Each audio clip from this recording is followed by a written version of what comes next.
Hi everyone. Welcome back. Thanks for joining us. Today we've got a brand new story to share with you, so let's begin. I never imagined, even in my worst nightmares, that I would find myself sitting in an ambulance, escorting my affair partner to the hospital after my husband nearly broke all his bones. My name is Sandra, and I've been married to my husband, Leo, for 5 years.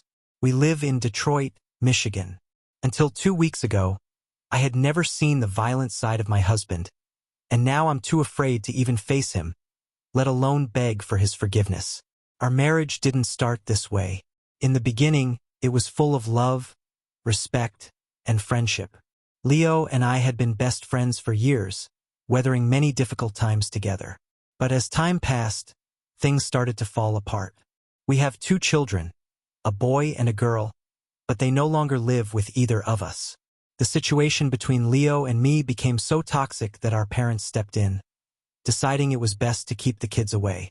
Leo is furious that his own parents don't want the children to see him in his current state, while I know I'm not emotionally stable enough to be with him right now. The cracks in our marriage became evident after the birth of our second child 2 years ago. We constantly argued, mainly because of my insecurities about his job. As childish as it sounds, I hated watching him leave for work every day, knowing he had attractive and intelligent female colleagues. It made me feel inadequate. I had no college degree and no career to focus on, just the role of a housewife. A part of me wanted him to take a break from work, to stay home with me and raise the kids. I didn't expect him to quit altogether, just to take a leave long enough to ease my insecurities. But Leo insisted that he needed to work to provide for our family, and that taking a leave wasn't an option. Eventually, his father intervened and we managed to settle the conflict. Things returned to normal and the argument stopped, at least for a while. But that peace didn't last. Then, temptation came my way, testing my loyalty to my husband, and I failed miserably. A year ago, I traveled to Alabama for my best friend's wedding. The journey from Detroit to Alabama is nearly 14 hours by plane, essentially an entire day of travel. Leo wasn't happy about the idea of me leaving our 2 toddlers behind to attend a week-long wedding trip. He insisted that if I was going, I should at least take our 1-year-old with me. But I refused, believing that he should take on the responsibility himself, even if only for a week. After all, I had been doing it for years. To me, it made no sense that he couldn't manage on his own for such a short time. He argued that he had work and couldn't take the kids with him, but I didn't care. Being a housewife wasn't easy either. I had sacrificed plenty and I figured it was only fair that he did the same. In the end, I left for Alabama without telling him and left our kids behind. I know that might make me seem like a bad mother, but I truly just needed a break. That trip turned out to be the greatest test of my marriage. Being 14 hours away from home, surrounded by a different environment, left alone with my thoughts and conscience, what could possibly go wrong? As it turned out, everything. I've never claimed to be a saint, and I accepted that truth the moment I saw the men in Alabama. There were plenty of young bachelors eager to mingle, regardless of whether a woman was single or married. Of course, I knew I had a husband, but the temptation was overwhelming. 3 nights before the wedding, there was a cocktail party, an event that ultimately led to my downfall. That night, I met a man named Kevin. He offered to be my date, and though I initially tried to turn him down, his persistence drew me in. I knew being around him would lead to trouble, but that trouble was disguised behind his confident stare and irresistible charm. Kevin was temptation in its purest form. His smile, his seductive energy, the way he pushed boundaries with subtle, lingering touches. I should have walked away, but I didn't, and in the end, I failed the test of loyalty. I can't place all the blame on Kevin because, in truth, I was just as responsible. I encouraged him, tested the waters, and deliberately hid the fact that I was married. I told him I was single, slipped my wedding ring into my back, and even went as far as changing my phone's home screen, removing the picture of Leo and our kids. I wanted to present myself as a single woman, which shows just how deeply I had fallen for him. Many would say what I did was disgraceful, and I wouldn't argue, but not everyone can resist temptation when it's constantly dangled in front of them. I lacked self-control, and worse, I didn't even try to fight it. Kevin was smart. He played his cards well. He noticed how I lit up whenever he was near and used that to his advantage. For me, it wasn't just about lust. It was about experiencing something new, something fresh, untainted by past arguments, misunderstandings, or responsibilities. It was a stark contrast to married life, where I had children depending on me and a husband who knew all my flaws. For the first time, I understood why Leo was so adamant that I take the kids with me. If they had been there, they would have reminded me of my role as a mother and wife. But without them, it was too easy to forget. No one in Alabama knew me except for my best friend and her husband, and with the wedding preparations keeping them occupied, no one was paying attention to my actions. Kevin enjoyed playing dangerous games, and I let him. He whispered sweet nothings in my ear, making me giggle like a schoolgirl. By the end of the cocktail party, I had kissed him more than 3 times. I knew what would happen next, and when Kevin invited me to his room, I didn't hesitate. That night, we talked for hours, and he continued to shower me with compliments, calling me the most beautiful woman he had ever seen. Normally, I wouldn't be so easily swayed by such words, but that night was different.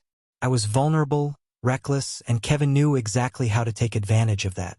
Even now, I acknowledge that Kevin had a way with words, a charm that clouded my judgment. Looking back, I hate him for it. Because of him, I unlocked a side of my husband I never knew existed. But that's a story for another time. From talking, we started making out, and before I knew it, I lost all self-control and ended up sleeping with him. The next morning, I shamelessly showered with him, had breakfast in his room, and spent the entire day by his side. I was so consumed by Kevin that I even skipped the bridesmaids' brunch my best friend had planned. Nothing else mattered. I was completely smitten. I didn't want the wedding to end because I knew it meant returning to reality, facing my husband and children, and dealing with the inevitable guilt. But that guilt wasn't strong enough to stop me. I spent the rest of my trip wrapped up in Kevin, moving from my hotel room into his just to be closer. For that week, I became a wife to a man I had barely known before arriving in Alabama. On the last day of my trip, Kevin promised he would visit me in Detroit whenever he could.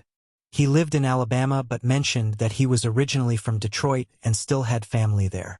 While the thought of seeing him again was tempting, deep down, I knew it would be dangerous. I was fully aware that I couldn't behave the same way in my real life as I had in Alabama. I couldn't risk airing my dirty laundry, exposing my infidelity, or letting Kevin find out that I was, in fact, married with children. I did everything I could to keep my affair a secret and ensure that Kevin and my husband never crossed paths. But, of course, karma had other plans. They did meet, and it ended in broken bones. Before that fight happened, though, there was a series of events leading up to it. Leo may not have known about my betrayal at first, but he wasn't blind. The moment I returned from Alabama, he watched me like a hawk eyeing its prey. In life, I've come to realize that the people with the most to hide are often the ones who try the hardest to appear normal. That was exactly what happened to me. I put too much effort into acting like everything was fine, and in doing so, I gave Leo a reason to suspect something was off. It was incredibly difficult for me because, for the first time in my marriage, I had been unfaithful. In fact, it was the first time I had ever cheated in any relationship. Even in my past ones that never led to marriage, I had always been loyal. So after betraying my vows, simply being in the same room as my husband felt suffocating. Leo isn't the kind of man who can be easily manipulated or softened. He carries himself with confidence and sharp intuition. From the start, he resented the way I left for Alabama without taking our daughter, as he had suggested. The fact that I slipped away before he even woke up made matters worse. He took it as a sign of disrespect. When I returned, the tension was unbearable. Leo didn't hide his frustration and immediately confronted me about how I had left. In response, I became defensive. Admitting that I had disrespected him, let alone in the worst possible way, was out of the question. But Leo wasn't convinced by my excuses. He insisted that my actions were suspicious, that sneaking away like that could only mean I had something to hide. Deep down, I knew he was right, but I also knew that I would rather chew a denim jacket than admit I had cheated, or even that I had gone to Alabama with the intent to do so. I decided to gaslight Leo and act completely nonchalant. Telling him the truth was never an option. I knew without a doubt that he would kick me out without even listening to an explanation. Kevin would never forgive me if he found out I had cheated. He had zero tolerance for adultery and infidelity, something we had discussed even before getting married. There was no way I could talk my way out of it. No excuse that would make him look past my betrayal. So I chose to play it cool and hope that, with time, he would drop his suspicions. I gradually resumed my usual routine, falling back into the role of a housewife. Though the tension between Leo and me lingered, I did my best not to push things too far, hoping that time would smooth things over. After a few weeks, it seemed like we had finally returned to normal. The distance and unease between us faded, and I let myself believe that everything was behind me. I forgot all about Kevin and moved on with my life. But that peace was only the calm before the storm. For months after my time in Alabama, Kevin reached out to me again, with news that sent a jolt of panic through my entire body. He was in Detroit. To say I was shocked would be an understatement. I never expected to see him again, and hearing his voice, knowing he was in the same city, filled me with a mix of emotions. But excitement wasn't one of them. There was nothing to look forward to, only dread. I knew Kevin was trouble, and if I wasn't careful, he could blow everything apart. And I was right. Not long after revealing he was in Detroit, he started asking to see me. He was relentless, wearing me down with his persistence until, eventually, I agreed to meet him. Deep down, I knew it was a terrible idea, but part of me wanted to see him again, despite everything. We met up for lunch, and from the moment he walked in, I knew I was in trouble. Kevin, throughout our meal, he couldn't keep his hands off me. Unlike how calm I had been when Kevin acted this way in Alabama, I was absolutely terrified when he did it in Detroit. For crying out loud, we were in the same city as my husband. I had to be extremely careful. Every move I made carried a risk, but at the same time, I couldn't afford to act nervous. If I did, Kevin would start suspecting something. That lunch was, without a doubt, the most awkward meal I had ever experienced. The entire time, I kept my eyes darting around the restaurant, scanning the room to make sure no one I knew was watching. But Kevin, as impatient as ever, didn't seem to care that we were in public. After lunch, I had to rush home to prepare dinner for Leo and pick up the kids from school. It was a tight schedule, and even though I hurried, I still fell behind. When Leo got home, I wasn't even done with dinner. The moment he stepped inside, he asked me if I had gone out that day. His question caught me off guard. I hadn't told him I was going anywhere, so how did he know? His anger became even more apparent when he demanded to know why I had left the kids waiting at school for nearly an hour before picking them up. That was when I realized I had been caught. I had lost track of time because I stopped to buy groceries for dinner. I knew the school would eventually call one of us, but I had assumed they would try me first. When I didn't receive a call, I figured they hadn't contacted anyone at all. So when Leo confronted me, I was completely blindsided. Thinking quickly, I made up an excuse, blaming the grocery store for taking too long to process my payment. It was a weak cover, but it was just enough to make Leo drop the subject, for the moment. My biggest mistake was underestimating him. I thought the matter had ended with that conversation, but I had no idea that Leo would keep digging until he uncovered the truth. And then, like the devil he was, Kevin invited me out again, this time for dinner. I tried my best to refuse. The risk of getting caught was too high, and I didn't want to push my luck. But Kevin, as persistent as always, refused to take no for an answer. Unlike during the day, sneaking out at night without being noticed would be nearly impossible. I had to be more careful than ever. It took me a long time to gather the courage to leave the house that night. I had to wait for the kids to fall asleep first, then for Leo to doze off. Fortunately, he usually went to bed early since he had to wake up early for work, so it wasn't too difficult to slip out unnoticed. As soon as he was asleep, I rushed out to meet Kevin. This time he had booked a hotel for us. I made it clear that I couldn't stay the night, but he pleaded with me to stay longer. Whenever I was with Kevin, it was as if all my common sense disappeared. Rational thinking went out the window, and I found myself making the most reckless decisions. That night was no exception. I carelessly had dinner with him, flirted, and kissed him multiple times, right there in public.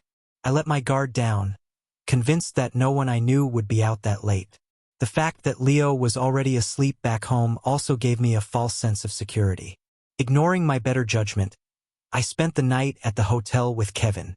But when I returned home the next morning, my heart nearly stopped at the sight before me. Scattered outside the house were my belongings. My clothes, my shoes, my personal items. All dumped unceremoniously for the world to see. Every woman's worst nightmare. Panic surged through me. For someone who had just left her lover's hotel room, this was the last thing I wanted to see. My heart pounded violently in my chest, but I forced myself to step inside. The moment I entered, I was met with an even greater shock. Both Leo's parents and my own were sitting in the living room, waiting for me. I was completely blindsided. I had no idea what was happening until Leo pulled out his phone and played a video. Clear footage of me kissing Kevin at the hotel restaurant the night before. I was speechless. No excuse, no explanation could possibly justify what I had done. Then, as if in a blur, our parents began discussing the custody of our children right in front of us. Everything unraveled so quickly that I barely had time to process it. And before I could fully grasp the weight of what was happening, my mother grabbed me by the hair and dragged me out of the house. Even as my parents scolded me, expressing their deep disappointment, I remained silent. I was still in shock that I had been caught despite all my efforts to be careful. It turned out that Leo had actually followed me when he noticed I had left the house. Given that he had already questioned my movements before, my actions had only fueled his suspicions. The next day, I called Kevin and told him everything. The truth about my marriage and how my husband had thrown me out of the house. When Kevin heard what Leo had done, he was furious. He was upset that I hadn't told him I was married. But at the same time, he brushed it off, saying it didn't really matter. After all, he was in a relationship too. I asked him if I could come stay with him in Alabama, but he refused. Instead, he insisted on confronting Leo and demanding answers. I knew immediately that this was a terrible idea, but I never imagined just how disastrous it would turn out to be. Kevin wouldn't change his mind, and before I knew it, he had convinced me to take him to Leo's house. When we arrived, Kevin knocked persistently until Leo finally opened the door. The moment Leo saw me standing there with Kevin, he immediately understood why we had come. Kevin, trying to assert dominance, raised his voice and demanded, "How dare you throw the mother of your children out of the house like that?" Even I cringed at his words, knowing how absurd the entire situation was. Leo, unimpressed, tried to shut the door in our faces, but Kevin blocked it and repeated, "I'm asking you a question." What happened next left me in complete shock. Without hesitation, Leo grabbed Kevin's shoulder, drove his knee straight into his stomach, and then followed up by seizing his hands and landing a solid punch to his face. Everything happened so quickly that, if not for Kevin's loud wails and the sounds of his flinching, I wouldn't have fully grasped what was unfolding. Leo kept kicking and punching him, even as Kevin struggled and fought back. But it was clear, Leo's fury far outweighed Kevin's strength. I didn't try to intervene until I saw blood gushing from Kevin's knee. That's when I panicked and rushed between them, desperately trying to stop the fight. Big mistake. Leo shoved me aside without hesitation, sending me tumbling to the ground.